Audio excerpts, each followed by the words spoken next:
Hello दोस्तों, स्वागत है आप सभी का स्लीपी क्लासेस में। दोस्तों, इकोनॉमी के प्री क्योर का आज दिन है। प्री क्योर का मतलब दोस्तों रहता है करंट अफेयर्स। दोस्तों, हम करंट अफेयर्स कवर करते हैं। देखने में ऐसा लग सकता है कि सिर्फ प्रीलिम्स ओरिएंटेड करंट अफेयर्स हैं, लेकिन दोस्तों प्री प्लस मेंस दोनों के पर्सपेक्टिव से करंट अफेयर्स कवर किए जाते हैं। अभी एग्जाम हुआ मेंस का, इतनी सारी जो क्वेश्चंस आंसर हो रहे थे, अगर प्री क्योर हमने ढंग से लगाया हो। ठीक है दोस्तों, तो 13 खबरें हैं आज हमारे पास इकोनॉमी की पढ़ने वाली, जो 3 to 10 जनवरी तक जो ताल्लुकात रखती हैं। चलिए दोस्तों, right away let's just start. तो जैसे दोस्तों, जो पहली जो हमारे पास न्यूज़ है, इट इज़ अबाउट PIDF। दोस्तों, RBI ने गठन किया है PIDF का। तो क्या है PIDF, मैं आपको समझाता हूँ। दोस्तों, PIDF stands for payment infrastructure development fund. दोस्तों, ये PIDF मतलब कि हम चाह रहे हैं कि RBI चाह रहा है कि जो हमारे ऐसे कुछ इलाके हैं, कुछ ऐसे शहर हैं, नॉर्थ ईस्टर्न रीजन्स हैं, जहाँ पर अभी भी पेमेंट का इंफ्रास्ट्रक्चर एग्जिस्ट नहीं करता। जैसे अगर आप जाएं, कोई जो आपकी पॉइंट ऑफ सेल मशीन नहीं एग्जिस्ट करती, एक्सेट्रा बहुत सारी चीज़ें एग्जिस्ट नहीं करती, तो उसको डेवलप करने के लिए RBI ने एक फंड का गठन किया। ठीक है दोस्तों, तो अब हमें जो एग्जाम के पर्सपेक्टिव से जो बात समझनी बहुत ज़रूरी है कि जो फाइनेंशियल इंक्लूजन की अगर मैं बात कर रहा हूँ, तो ये फाइनेंशियल इंक्लूजन वाले चैप्टर में हमें डेफिनेटली इसकी बात करनी है कि RBI ने स्टेप उठाया। ओके, देन यहाँ पर अगर आप देखें तो इसका जो जो एडवाइजरी काउंसिल रहेगा, वो किसके चेयरमैनशिप में काम करेगी? वो RBI के डेप्यूटी गवर्नर। ठीक है, बात प्री के पर्सपेक्टिव से जाननी जरूरी है कि हमें हो सकता है सवाल पूछा जाए कि PIDF का चेयरमैन कौन रहता है। हमारा हो सकता है कि बहुत जो एक स्ट्रॉन्ग इंस्टिंक्ट रहता है कि RBI गवर्नर मार्क कर दें, लेकिन गवर्नर नहीं, जो हमारा कौन है, डेप्यूटी गवर्नर है। कौन से होंगे वो देखेंगे आगे। एंड देन जो इसका टोटल जो कॉर्पस है 350 करोड़ के आसपास है, जिसमें से 250 करोड़ तो RBI डालेगा, बाकी 100 करोड़ डालेंगे जो नेटवर्क्स एंड जो ऑथराइज्ड बैंक्स हैं। कौन से बैंक्स? दोस्तों, जो आपके वो वाले बैंक्स जो क्रेडिट कार्ड इशू करते हैं या फिर डेबिट कार्ड इशू करते हैं, हर बार जब वो credit card debit card issue करेंगे तो वो वहाँ पर कुछ कंट्रीब्यूशन करेंगे इस फंड में। ठीक है दोस्तों, मान लीजिए कि उन्होंने जो जो जितने भी क्रेडिट डेबिट कार्ड इशू किए, उसके हिसाब से ये जो 100 करोड़ का टारगेट रखा था, ये पूरा नहीं हो पाया। ठीक है, टारगेट पूरा नहीं हो पाया 95 करोड़ का, तो उस केस में अगर शॉर्टफॉल होता है, शॉर्टफॉल के केस में RBI will chip in with the rest of the money. ठीक है, तो ये प्री में ऐसे सवाल पूछे जाते हैं हमें। एंड कौन सी जगह टारगेट हो रही है? जो Tier 3 Tier 4 जो हमारे शहर हैं, एंड उनको पैसा दिया जाएगा। Tier 5 Tier 6 पे और ज़्यादा पैसा है, 60%। एंड देन जो बाकी 10% बचेगा वो नॉर्थ ईस्टर्न स्टेट्स के लिए रखा गया है। एंड अगर आप किसी और स्कीम में ऑलरेडी कवर्ड है, जो फाइनेंशियल इंक्लूजन के लिए काम करती है, पेमेंट इंफ्रा के लिए काम करती है, तो आपको इसमें से पैसा नहीं मिलेगा। ठीक है दोस्तों, इंपॉर्टेंट न्यूज़ है, आई सपोज कि हमें इसके बारे में पता होना चाहिए। ओके, देन दोस्तों, ब्लू इकोनॉमी पर जोर दिया जा रहा है। प्रधानमंत्री जी ने इस पर और भी कुछ जो स्टेप्स उठाने की बात कही है। तो जो ब्लू इकोनॉमी रहती क्या है दोस्तों? ब्लू इकोनॉमी सिंपल एक बात समझने की रिक्वायरमेंट रहती है कि हम चाह रहे हैं कि हमारे ओशंस से, ठीक है, जितने हमारे ओशंस हैं उसके आसपास सस्टेनेबल डेवलपमेंट हो। ठीक है दोस्तों, तो ये वर्ड बहुत ज़रूरी है। इस पर मेंस में भी जो सवाल है वो सस्टेनेबल डेवलपमेंट पे फिर से सवाल है। दोस्तों, डेवलपमेंट करना फिर भी आसान है, लेकिन ऐसी डेवलपमेंट करना जो सदियों तक की जा सके। जैसे फॉर एग्जांपल, अगर मैं प्लैनेट अपने अर्थ को ही बर्बाद कर दूं डेवलप करते हुए, तो वो सस्टेनेबल नहीं है ना। तो आने वाली मेरी जो पीढ़ियां होंगी, उनको बहुत हो सकता है कि पॉल्यूशन में रहना पड़े, और हो सकता है कि वो ठीक से अपने पोटेंशियल को भी ना अचीव कर पाएं। तो इसलिए ज़रूरी है कि सस्टेनेबली काम किया जाए, एंड इसके लिए भारत सरकार बहुत सारे कदम उठा रही है।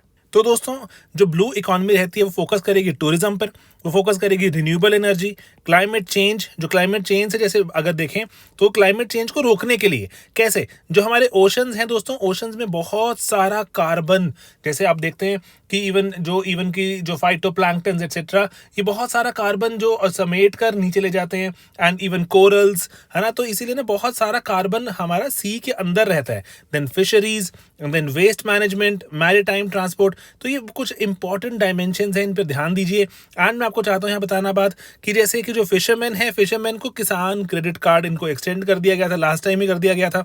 कोस्टल इंफ्रास्ट्रक्चर भारत डेवलप कर रहा है, पोर्ट्स, कोस्टल रोड्स बनाई जा रही हैं, ताकि हम ओशन को सस्टेनेबली काम कर पाए। एंड हम मत्स्य संपदा योजना, दोस्तों बहुत बड़ी स्कीम है, 20,000 करोड़ की स्कीम है मत्स्य संपदा योजना, उस पर भी भारत सरकार काम कर रही है, जिसमें सेंटर का शेयर बहुत बड़ा है। Then state and then beneficiaries भी कंट्रीब्यूट करेंगे। 20,000 करोड़ रुपीस की ये स्कीम है। तो इसके बारे में हमने डिटेल्ड लेक्चर भी डाला हुआ है।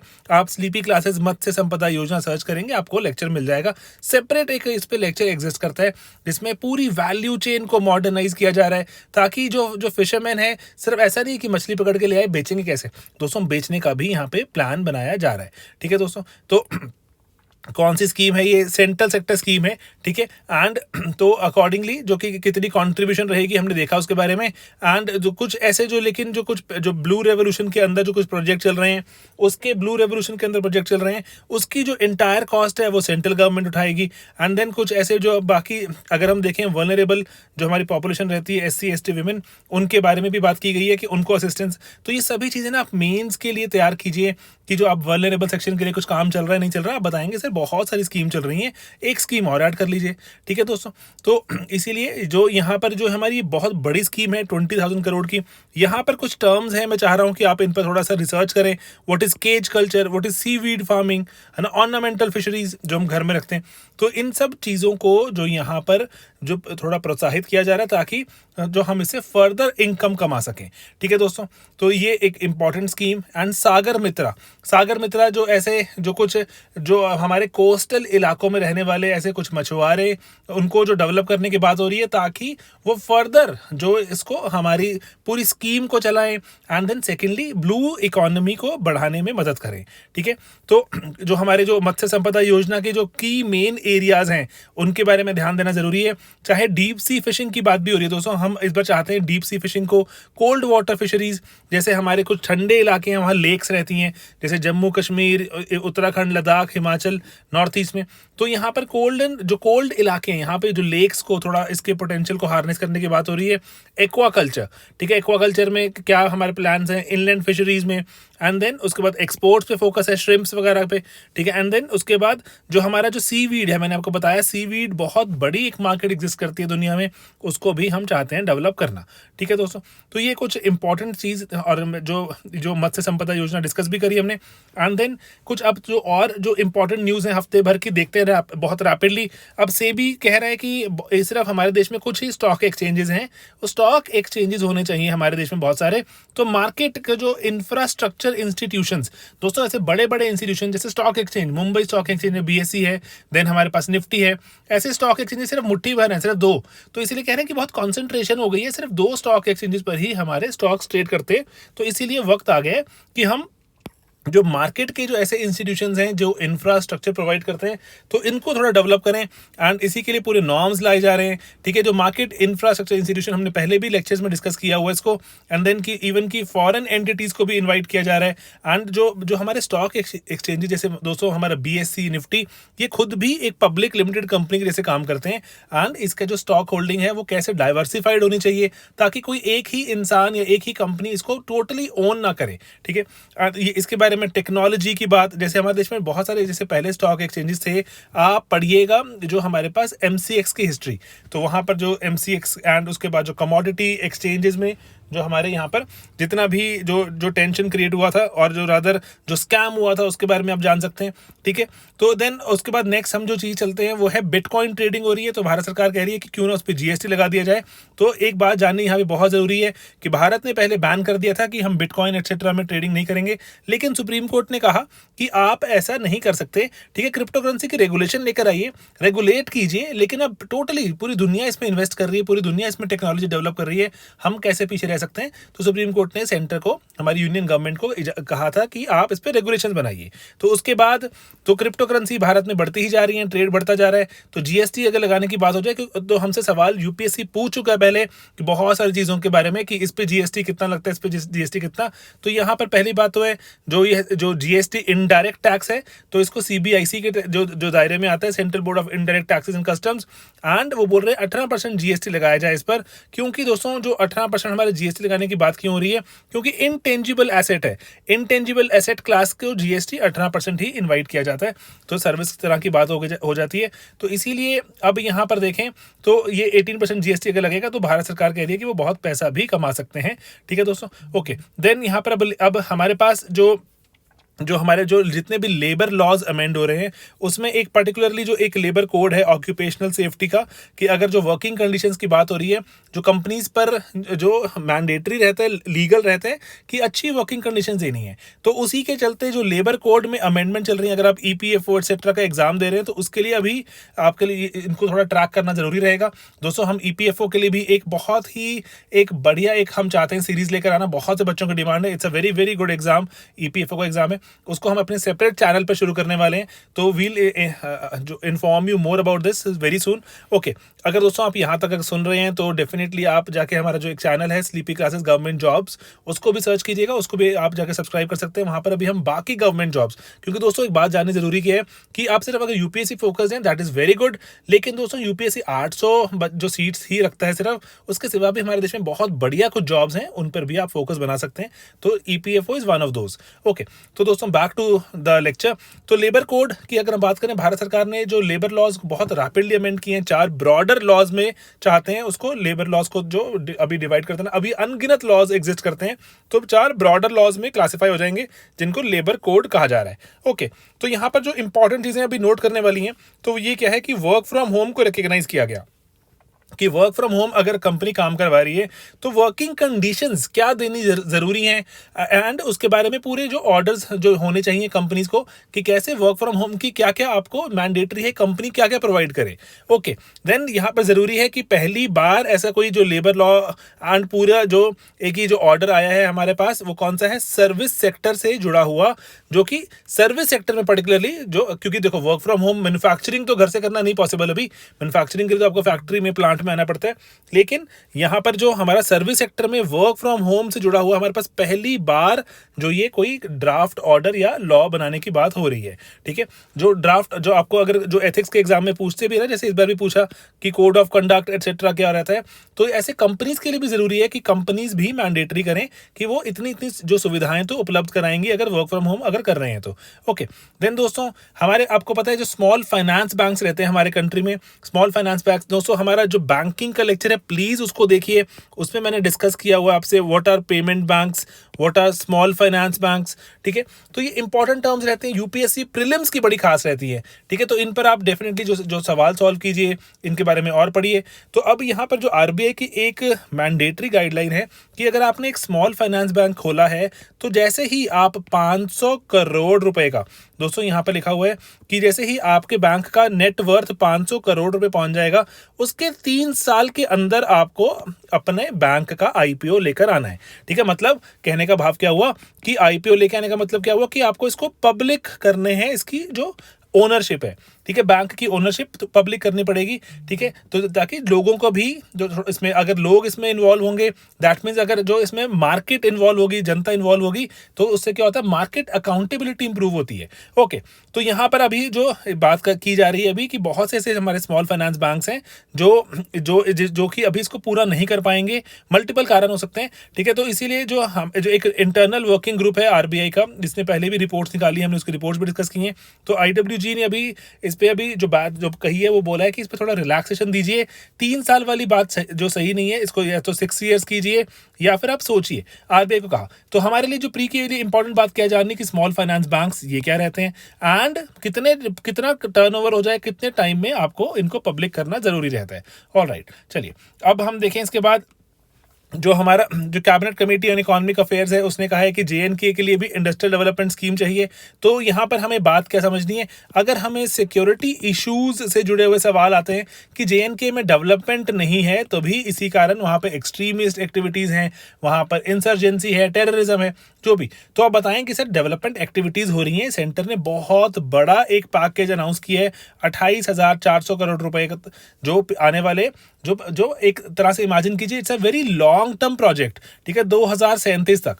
ठीक है, ताकि जो इंटरनल ट्रेड एंड जो जेएनके में पर्टिकुलरली जो ई कॉमर्स, जो वहाँ पे जो सोशो इकोनॉमिक डेवलपमेंट, वहाँ पे एम्प्लॉयमेंट, सब कुछ जॉब क्रिएशन भी हो, स्किल डेवलपमेंट हो, तो ये ना इसलिए बहुत इंपॉर्टेंट चीज़ है। इसके तहत बहुत सारे इंसेंटिव, बहुत सारी स्कीम चलेंगी एंड अगर आप इसके बारे में थोड़ा अगर ग्रेजुअली नोटिस करना शुरू करेंगे तो देन यू विल रियलाइज कि पर्टिकुलरली काम क्या किया जा रहा है, ताकि जो JNK अगर जो वहाँ पर लोग जितना ज़्यादा काम में इन्वॉल्व होंगे एंड जितना जो फाइनेंशियली अगर प्रॉस्परस होंगे तो बाकी कंट्री के साथ इंटीग्रेट भी बेटर हो जाएंगे ना। तो बाकी कंट्री से अगर ट्रेड एंड कॉमर्स कर रहे हैं तो इंटीग्रेशन बेटर होगी एंड वहाँ पे प्रॉस्पेरिटी होगी। अगर इकोनॉमी प्रॉस्पेरिटी होगी तो वहाँ पर चांसेस आर लेस कि वहाँ पर जो लोग थोड़ा जो भारत सरकार से थोड़ा खफा कम हो जाएंगे। ठीक है, तो खफा कम होंगे, दैट मीन्स वहाँ पर जो अगर देखा जाता है अलगाववाद वगैरह वो भी कम होने के चांसेस बढ़ जाते हैं। डेवलपमेंट एज अ सोल्यूशन अगर आपको सवाल आता है तो आप इसके जो कोट कर सकते हैं। ओके, देन यहाँ पर जो एक और छोटी सी न्यूज़ है जिसको हम देख सकते हैं कि भारत में जो नेचुरल गैस है, चाहे CNG है चाहे पाइप नेचुरल गैस की बात हो रही है, तो वो भारत उसमें काफ़ी ज़्यादा इन्वेस्टमेंट कर रहा है एंड उसकी पाइपलाइन भी चला दी है, एक बहुत बड़ी पाइपलाइन जिसको लागू किया गया है जो कोची एंड मैंगलुरु के बीच में चल रही है एंड इसकी जो बैंगलोर वाली ब्रांच भी है। ठीक है, तो इसमें आप देख सकते हैं कि पहले तो जो कर्नाटक एंड केरल इसमें इन्वॉल्व है, थोड़ा सा तमिलनाडु से होकर भी आएगा। ठीक है, तो ऐसी ऐसी चीज़ों को नोटिस किया कीजिए क्योंकि UPSC ने 2-3 बार सवाल पूछ लिया ऐसे कि यहाँ से यहाँ जाने के लिए आपको कौन सी ये पाइपलाइन जा रही है, कौन सी स्टेट्स में से गुजर रही है, तो बहुत ही वियर्ड से क्वेश्चन हो जाते हैं, लेकिन नॉनदलेस हमें पता होने चाहिए। ओके, देन वहाँ पर अगर देखें तो हाइब्रिड एनर्जी प्लांट भी एक बात हो रही है ग्रेजुअली गुजरात में लगाने की। एंड यहाँ पर अगर आपको चाहूँ एक बात बताना, तो जैसे इस बार UPSC ने सवाल पूछा था हमसे कि नेचुरल गैस का यूज़ कहाँ पर है। नेचुरल गैस का यूज़ दोस्तों फर्टिलाइजर सेक्टर में बहुत ज़्यादा बड़ा यूज़ है। बहुत से बच्चों ने मार्क नहीं किया था। भारत सरकार का ही देखिए, ये जो हमारे पास एक अगर ये इन्फोग्राफिक है उसमें बोल रहे हैं कि जो हमारे अगर जो नेचुरल गैस अगर हम प्रोवाइड करना शुरू करते हैं तो पेट्रोकेमिकल इंडस्ट्री एंड बहुत से केमिकल्स में, इवन फर्टिलाइजर सेक्टर में काम आता है एज अ रॉ मटेरियल। ठीक है, तो क्लीन एनर्जी एक्सेट्रा वगैरह तो है ही है। ठीक है, बहुत सारी जगहों पर लग सकता है। इंडस्ट्रियल एक जो बहुत इंपॉर्टेंट इनपुट रहता है नेचुरल गैस, लेकिन फर्टिलाइजर ऑप्शन पूछा गया था तो हमें ये जरूरी है कि इस पर ध्यान दिया जाए। ऑलराइट, एंड देन बाकी जो लार्ज स्केल एम्प्लॉयमेंट एक्सेट्रा तो होगा ही। ओके, एंड देन उसके बाद अभी जो ब्रॉडली अगर आप बात समझें कि जो स्मॉल इन्वेस्टर्स को अट्रैक्ट करने के लिए, जैसे इस बार इंफ्रास्ट्रक्चर पे मेंस में सवाल कम है, दैट मींस आने वाले टाइम में इंफ्रास्ट्रक्चर पर सवाल आपको नजर आएंगे 2 या 3।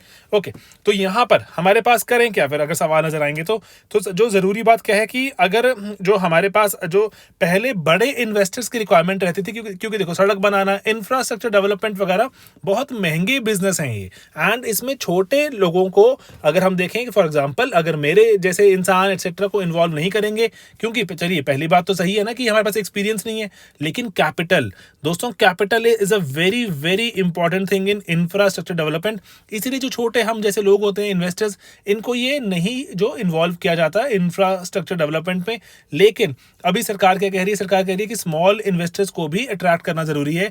अगर हमें देश में इंफ्रास्ट्रक्चर का जो इतना भयंकर गैप एग्जिस्ट करता है, अभी सड़कें मिसिंग है हमारे देश में, हाईवेज नहीं है, उसका फ्लाईओवर्स नहीं है, उसके बाद अगर देखें तो हमारे देश में कनेक्टिविटी की प्रॉब्लम है, चाहे वो रेल के थ्रू हो चाहे वो किसी और थ्रू, जो इनलैंड वाटरवेज नहीं है। तो इसीलिए भारत सरकार ने अभी जो national highway authority of India ने कहा कि हम जो स्मॉल इन्वेस्टर्स को अट्रैक्ट करना चाहते हैं, इट्स जस्ट अ स्टार्ट। ठीक है, लेट्स जस्ट सी कि जो एंड उसके बाद जो लेस कैपिटल, जिनके पास थोड़ा कम धन दौलत है, तो उनका जो कंसेशन पीरियड है उसको भी रिड्यूस करने की बात हो रही है। एंड लेट्स जस्ट सी कि how it will develop, will keep a track of it.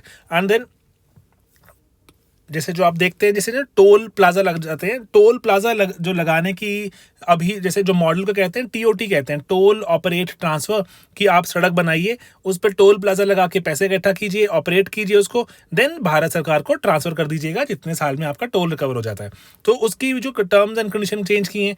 यहाँ पर एक और बात भी है कि पहले था कि जो सड़क बनने के 2 साल के तक आपको जो लगाना होता है टोल, अभी उसको टाइम पीरियड कम कर दिया, 1 साल में भी लगा सकते हैं, आप उसको मोनेटाइज कर सकते हैं, ताकि थोड़ा इंसेंटिवाइज करें कि ना कि कंपनीज और आए, छोटी छोटी कंपनीज। छोटी कंपनी 2000 करोड़ की कंपनी छोटी नहीं होती, लेकिन स्टिल इंफ्रास्ट्रक्चर के मामले में देखें थोड़ी छोटी होती है। ओके, एंड देन ये TOT की कंडीशन चेंज कर दी गई है, कंसेशन पीरियड को रिड्यूस कर दिया गया है, ताकि जो अगर जो छोटे जो प्रोजेक्ट्स हैं जिनके लिए 15 से अगर देखें 30 साल के बीच का टाइम की रिक्वायरमेंट थोड़ी नहीं है, तो उनको भी अट्रैक्ट करने के लिए यहाँ पर जो इसको भारत सरकार ने कदम उठाया। ओके, देन यहाँ पर देखें अभी जो एक इंपॉर्टेंट चीज़ है, वर्ल्ड बैंक बैंक की एक रिपोर्ट पब्लिश हुई कि जो ग्लोबल इकोनॉमिक प्रॉस्पेक्ट, ये यूपीएससी मेंस में प्रीलिम्स में हमसे पूछ चुका है कि जीईपी रिपोर्ट किसकी होती है दोस्तों, वर्ल्ड बैंक की होती है। ग्लोबल इकोनॉमिक प्रॉस्पेक्ट्स हर साल निकलती है, तो इसमें कोई नई बात नहीं है। तो उसमें बताया गया कि अभी भी इकोनॉमी थोड़ा नीचे चल रही है, लेकिन जो इंपॉर्टेंट बात जानने वाली यहाँ पर क्या है कि यहाँ पर जो कोरोना वायरस के बाद जो रिकवरी थी फिर से डैम्प हो गई है, क्योंकि जो अभी नए तरह के जो स्ट्रेन्स आ रहे हैं, लेकिन एट द सेम टाइम जो वैक्सीनेशन आ रही है उसको थोड़ा बूस्ट भी देती है कि इकोनॉमी शायद वापस भी आ जाए। तो वो कह रहे हैं मैन्युफैक्चरिंग सर्विसेज में थोड़ा रिकवरी अच्छी चल रही है, लेकिन इनइक्वालिटी, बहुत इंपॉर्टेंट पॉइंट मेंस में सवाल आया इस बार, इनइक्वालिटी दोस्तों, वो कह रहे हैं कि जिन कंट्रीज में इनइक्वालिटी ज्यादा थी वहां पर और बढ़ गई। एंड देन उसके बाद यहाँ पर जो डेट लेवल की बात करें, वो कह रहे हैं दुनिया बहुत ज्यादा गहरे उधार के एक चक्कर में फंस गई, डेट लेवल बहुत ज्यादा बढ़ गए। उसके कारण होगा क्या कि सरकारों के पास ऑलरेडी बहुत सारा उधार हो गया है, तो अब वो खर्चों को कम करेंगी, फिस्कल टाइटनिंग शुरू करेंगी accordingly, which is not very good for poor people. And then उसके बाद बताते हैं कि अगर आप जो ऑलरेडी अगर आपका जॉब सिक्योरिटी वगैरह थी, तो एंड आपके पास अगर जो सरकारी बैंक्स एक्सेट्रा का अगर एक्सेस था, तो ऑटोमेटिकली आपको सरकार से और बेनिफिट मिल गए। तो वगैरह जिनके पास एक्सेस था उनको और बेनिफिट मिल गए, क्योंकि जैसे हो सकता है ना कि आपको उधार की जो टर्म्स अच्छी कर दी गई हो, आपका इंटरेस्ट रेट कम कर दिया गया हो, तो इसीलिए आपको फायदा हुआ। लेकिन जिनके पास जो ऐसे एक्सेस था ही नहीं, फाइनेंशियली इंक्लूडेड थे ही नहीं, उनको और नुकसान हो गया। ठीक है, एंड देन उसके बाद बोल रहे हैं एसेट परचेज का रिस्क बना हुआ है, साउथ एशिया में स्लो डाउन है, वो स्लो डाउन इस कारण से है क्योंकि भारत में स्लो डाउन है। एंड देन ग्लोबल कोऑपरेशन चाहिए, डिजिटल टेक्नोलॉजी एक्सेट्रा की बात हो रही है, तो इसीलिए बोल रहे हैं कि अभी रिकवरी शायद थोड़ी डैम्प ही रहेगी, क्योंकि दुनिया में नए नए स्ट्रेन्स आ रहे हैं। ओके, देन दोस्तों एमडीआर की बात करते हैं, मर्चेंट डिस्काउंट रेट। जैसे आप कोई पेमेंट करते हैं, क्विकली देखिए, जैसे आप कस्टमर हैं एंड कस्टमर ने जो आपने आके कुछ मशीन पे अपने कार्ड स्वाइप किया कि सर मुझे पैसे पे करने हैं, उसके बाद जो एक्वायरिंग बैंक होता है जिसका वो पीओएस मशीन होती है, वो कोई नेटवर्क ऑपरेटर को यूज़ करता है, चाहे वीज़ा, माइस्ट्रो जो भी होगा, मास्टर कार्ड, उसको फिर वो जिस बैंक का वो कार्ड है उस बैंक के पास जाता है कि सर डेटा देखना जरा, इस कार्ड में डेटा सही था, तो वो वापस ऑथेंटिकेट करता है, उसको बताता है, एंड देन आगे पता लगता है, फिर वो पीओएस मशीन पे आके आपके पैसे कट जाते हैं। This is how the entire process works. ठीक है, पूरा ये गेटवेज की बात हो रही है, कौन से गेटवे कहाँ पर कैसे काम कर रहे हैं। तो अभी इस पूरे गेटवे में देखें तो यहाँ पे स्विचिंग भी होती है। स्विचिंग मतलब कि अगर आप एक जो एंट्री से एक चीज से दूसरी चीज जा रहे हैं, एंड एक जैसे अगर आपके पास कार्ड कौन सा है, वीजा है, मास्टर कार्ड है, उसके बाद उसमें जो दूसरे तरह के जो बैंक ने जो जिसमें काम करता है, वो उसमें हो सकता है कि आपने अगर वीजा का कार्ड इशू किया हुआ, हो सकता है बैंक जो है वो वीजा के कार्ड को एक्सेप्ट नहीं करता हो, उसका जो मशीन, तो उसकी स्विचिंग होगी। स्विचिंग करने के लिए हमारे पास कंपनीज रहती हैं, जैसे भारत सरकार की ही कंपनी है एनपीसीआई, तो ये स्विचिंग की भी कीमत लगती है। एंड देन जो आप जाके बैंक पे ने जो कार्ड दिया जो पॉइंट ऑफ सेल मशीन पर, उस पर भी पहले पैसा लगता था, जिसको एमडीआर कहा जाता था। तो अभी भारत सरकार ने एमडीआर पे तो मनाही लगा दी कि भारत सरकार कह रही है ना कि आप कैशलेस सब कुछ, आप पैसा मत खर्च कीजिए, सॉरी पैसा नहीं, जो कैश मत खर्च कीजिए, तो अकॉर्डिंगली तो कैशलेस करने के लिए एमडीआर हटा दिया गया। लेकिन अभी भी जो स्विचिंग कॉस्ट है वो एग्जिस्ट करती है, तो स्विचिंग कॉस्ट पर बात होगी आने वाले टाइम में। एंड लेकिन जो भारत सरकार की ही जैसे कंपनी जो भारत सरकार ने बनाई थी एनपीसीआई कह रही है sir zero MDR is not a very good model, इससे पैसा आना बंद हो जाता है। एंड एनपीसीआई नई नई टेक्नोलॉजीज में पैसा कैसे लगाएगा, और बाकी कंपनीज कैसे इंसेंटिवाइज होंगी इसमें काम करने के लिए एट द सेम टाइम। लेकिन एनपीसीआई बहुत पैसा भी कमा रही है, क्योंकि स्विचिंग फी चार्ज करती है नेटवर्क पे। ठीक है, तो एनपीसीआई का तो शायद थोड़ा काम चलता रहेगा, लेकिन बाकी कंपनीज के लिए सोचना थोड़ा जरूरी है, क्योंकि यूपीआई रूपे का भी यूज बढ़ता जा रहा है। अकॉर्डिंगली एनपीसीआई को चाहे एमडीआर वाला पैसा नहीं मिल रहा, लेकिन स्विचिंग फी मिलती जा रही है। ओके, तो ये इंपॉर्टेंट चीज है। बाकी प्राइवेट कंपनीज के लिए मुश्किल बात है, लेकिन एनपीसीआई के लिए it's still okay. Then WTO में भारत का जो ट्रेड पॉलिसी रिव्यू होता है कि भारत जो ट्रेड कर रहा है, जिस तरह से पॉलिसीज हैं, क्या वो बाकी कंट्रीज को नुकसान पहुंचा रही हैं या फिर जो ग्लोबल जो ट्रेड के खिलाफ हैं, तो उसका रिव्यू रहता है। भारत कह रहा है कि ऐसा मत कीजिए, कोविड चल रहा है अभी, और भारत ने बहुत खर्चे भी किए हैं आत्मनिर्भर भारत में, तो इसीलिए आप ही पॉलिसी का रिव्यू मत कीजिए, हो सकता है कि कुछ कमियां निकल जाएं।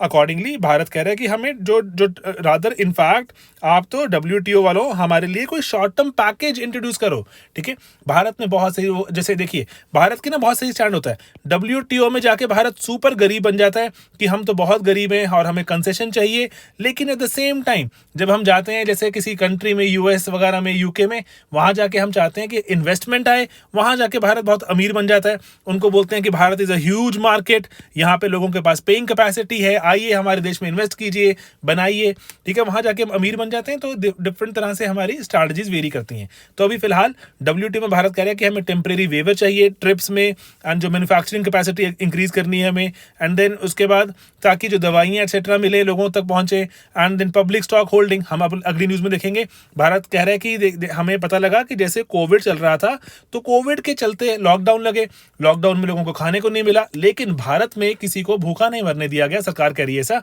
ठीक है। बाकी तो रिपोर्ट्स कुछ और भी कहती है, वैसे भारत सरकार कहती है कि भूखा नहीं मरने दिया गया क्योंकि हमने लोगों को अन्न प्रोवाइड किया, हमने लोगों को खाना प्रोवाइड किया। कहाँ से आया खाना? वो हमारे बफर स्टॉक से आया।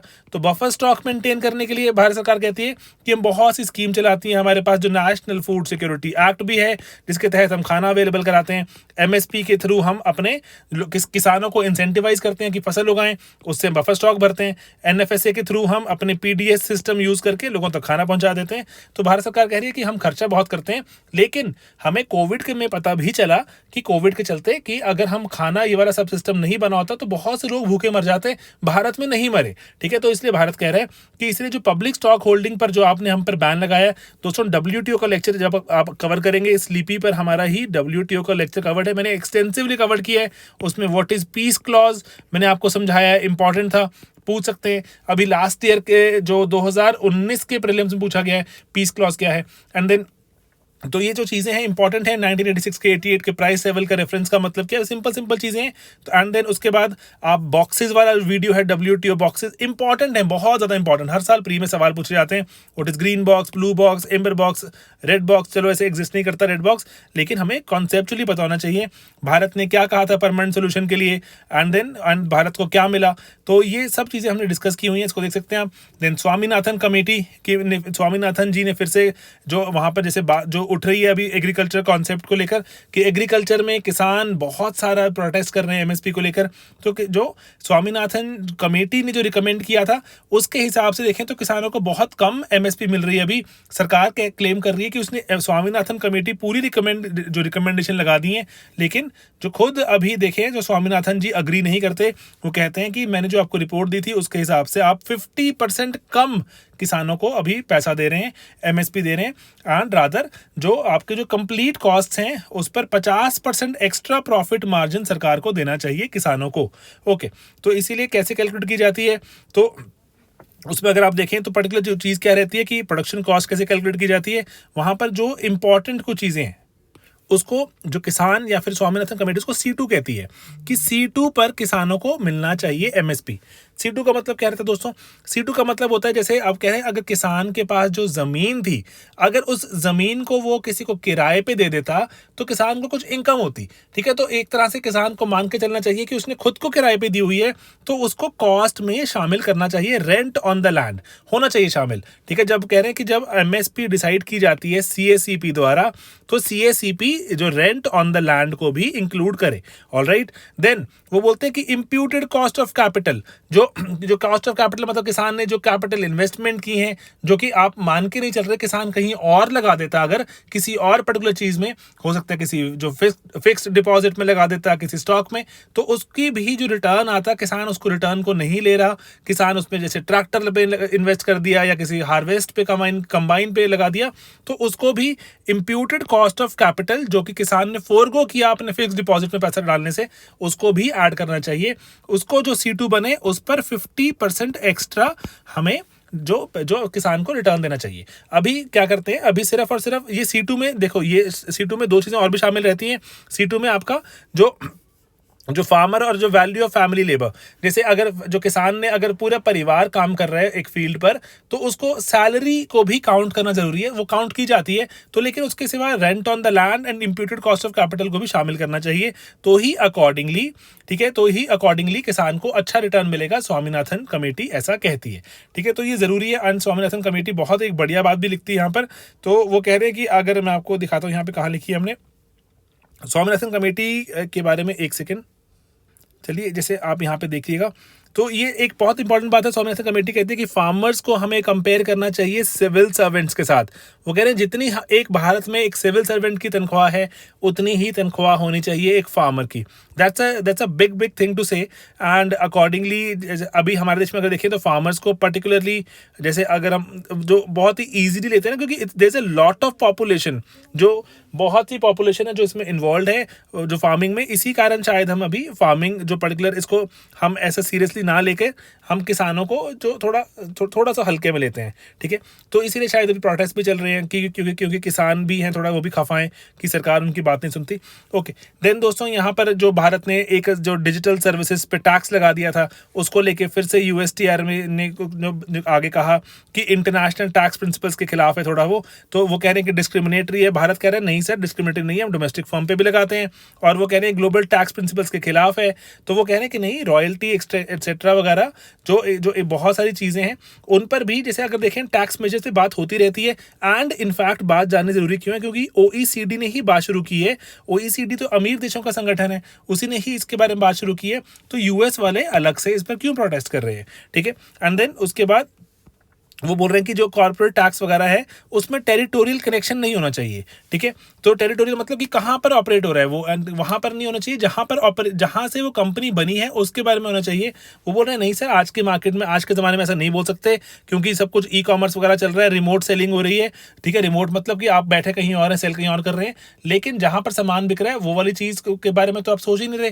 जहाँ सामान बिक रहा है उस पर भी तो, वहाँ पर भी तो अगर ट्रांजैक्शंस हो रही हैं तो अकॉर्डिंगली आपको टैक्स तो चुकाना ही होगा, ठीक है। हमने जीएसटी में, भारत ने जब जीएसटी बनाया था तब भी इस अप्रोच को दिमाग में रखा था। तो भारत कह रहा है कि हम तो कोई जो दोहरे मापदंड अपना ही नहीं रहे, हम तो बहुत कंसिस्टेंट हैं अपनी अप्रोच में। एंड अकॉर्डिंगली 2016 से ही हमने इसको शुरू किया था।